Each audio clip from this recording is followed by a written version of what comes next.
Olá, gente boa, meus santos e minhas santas. Podemos iniciar com uma pergunta para também nos questionarmos sobre algumas atitudes. Você é uma pessoa sustentada pela força da esperança?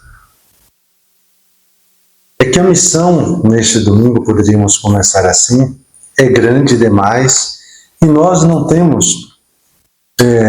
passamos de um pequeno rebanho do Senhor. Nosso problema maior, porém, não é a quantidade, mas a qualidade do rebanho que temos. A liturgia de hoje nos convida somente a uma profunda mudança. É só a confiança total no Senhor, então vivida na pobreza e na humildade, eliminará então nossos medos e nos tornará solidários com os nossos irmãos e irmãs, sobretudo os pobres e os excluídos.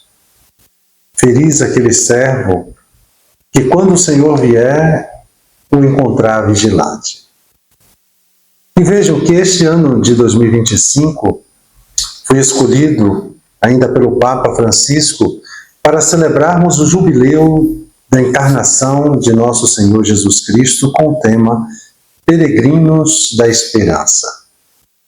A esperança é justamente a força que nos levanta e nos põe então a caminho. Nos faz peregrinos como Abraão, que ao ser chamado por Deus, partiu sem saber para onde ia. Partir sem saber para onde vamos significa deixar-nos conduzir por alguém que é maior do que nós.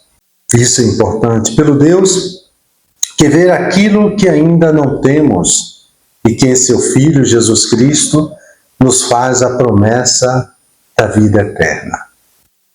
Ora, sempre que Deus nos faz uma promessa, essa precisa ser abraçada pela esperança.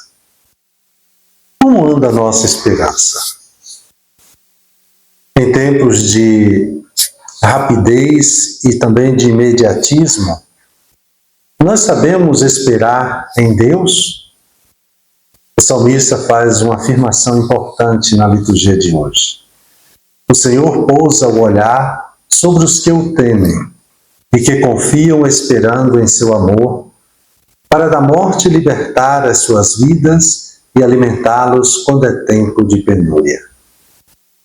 Confiar esperando em seu amor. Então, essa é a atitude que nos é pedida por Deus. Foi essa atitude dos hebreus que, vivendo escravos no Egito, esperaram pela noite da sua libertação. A noite da libertação foi esperada por teu povo, como salvação para os justos e como perdição para os inimigos. Mais uma vez, precisamos nos perguntar: nós ainda sabemos esperar no Senhor, esperar por seu socorro, por sua salvação? Não há dúvida de que muitos esperam em Deus e se decepcionam, porque a salvação pela qual esperavam não veio. É o caso de tantos que suplicaram a cura por um ente querido, mas em lugar da cura veio a morte. Aqui precisamos nos recordar as palavras do apóstolo Paulo.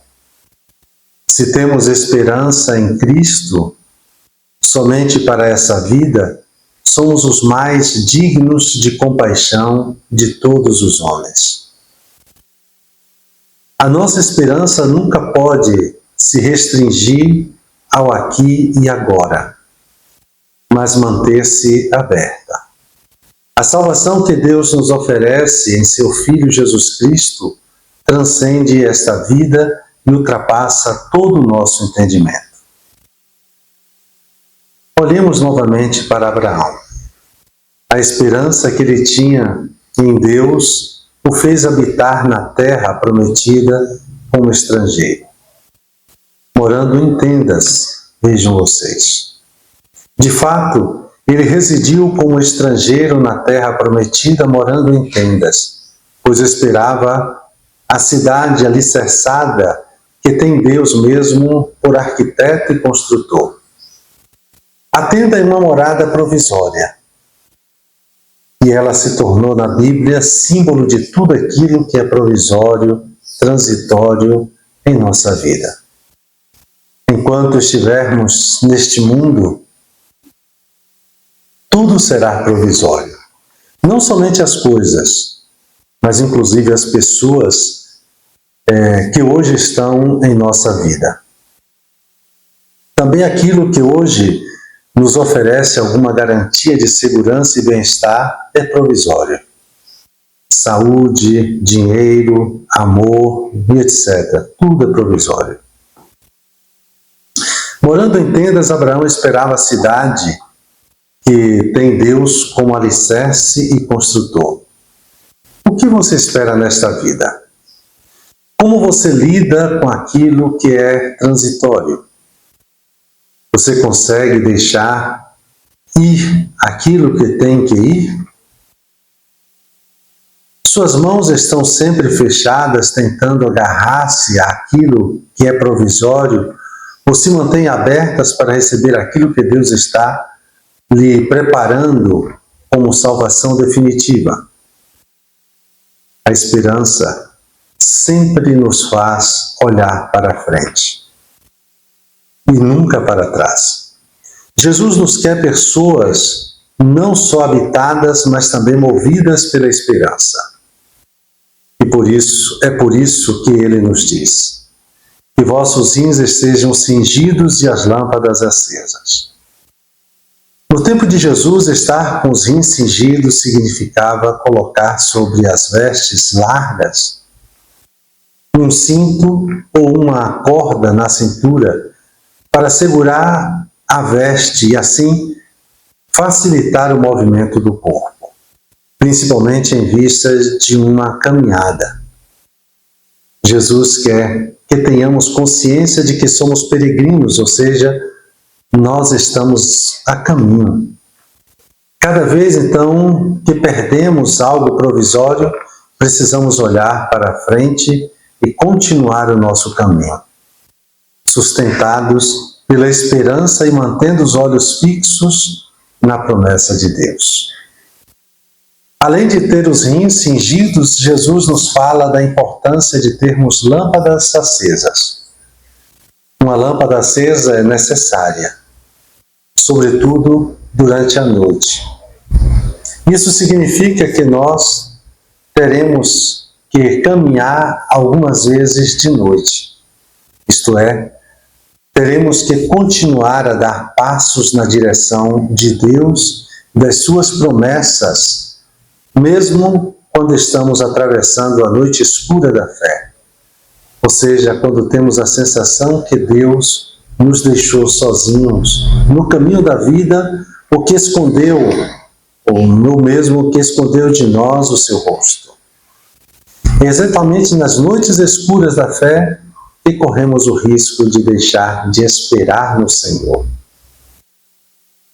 E quando deixamos de esperar, também deixamos de caminhar. Portanto, quando tudo fica escuro à nossa volta, a lâmpada da nossa esperança precisa se manter acesa.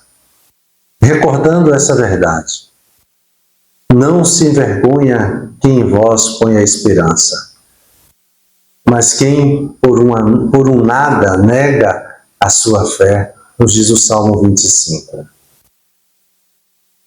Por fim, Jesus fala de maneira mais explícita sobre a esperança, a nos dizer: sede como homens que estão esperando o seu Senhor voltar de uma festa de casamento, para lhe abrirem imediatamente a porta logo que ele chegar e bater. O que concretamente nós cristãos estamos esperando? Estamos esperando uma pessoa? Estamos esperando o nosso Senhor voltar? Mas quando ele voltará? Deixemos o próprio Jesus responder. Ficai preparados, porque o Filho do Homem vai chegar na hora em que menos o esperardes. Nossa esperança pela volta do Senhor Jesus precisa desistir de querer saber inutilmente quando ela se dará, e manter o foco na tarefa que Ele mesmo nos confiou. Concretamente, quando Jesus voltar, Ele quer nos encontrar cuidando daquilo que Ele confiou aos nossos cuidados. Cuidemos da nossa esperança.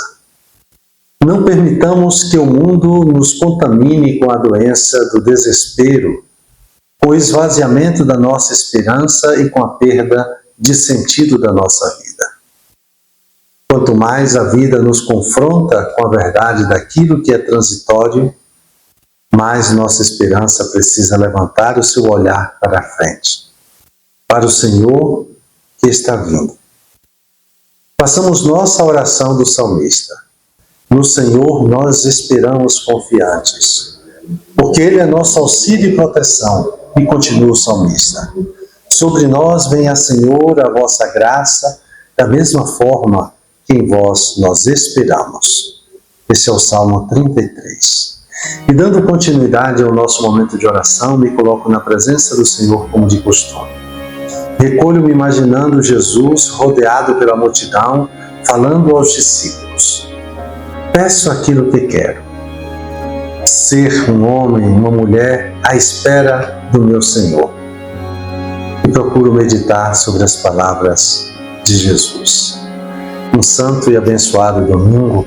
E aproveitamos esse domingo para rendermos graças também por todos os pais, por todos aqueles que dedicam a sua vida no cuidado dos seus filhos.